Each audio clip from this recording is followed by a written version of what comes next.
Once upon a time, in a small village, there lived a man named Mr. Chuckles. He was well known in the village for his great sense of humor and the ability to make everyone laugh. He had a happy-go-lucky attitude towards life and always saw the brighter side of things.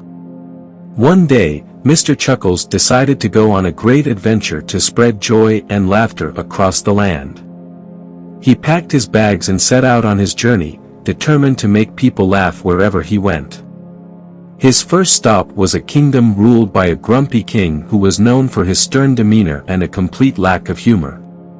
Mr. Chuckles made his way to the castle and requested an audience with the king. The king, intrigued by this strange man's request, granted it.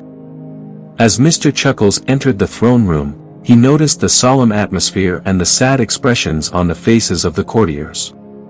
He took a deep breath and began to tell jokes, cracking one-liners and puns left and right. At first, the king and his courtiers were taken aback by Mr. Chuckles' antics, but soon, they were all laughing so hard that tears were streaming down their faces. The king, for the first time in a long time, was able to forget about his worries and just enjoy the moment. From that day on, the kingdom was filled with laughter and joy, and the king became a much happier person.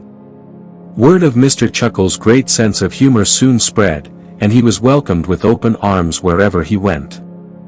Next, Mr. Chuckles visited a town that was going through a drought. The people were all worried about their crops and the lack of rainfall. Mr. Chuckles, seeing their distress, decided to bring some humor to their lives. He started performing street shows and telling jokes, and soon enough, the town was filled with laughter and cheer. Just as the people were starting to forget about their worries, a sudden downpour of rain began, much to their delight. The townspeople were sure that it was Mr. Chuckles' laughter that had brought the rain, and they thanked him from the bottom of their hearts.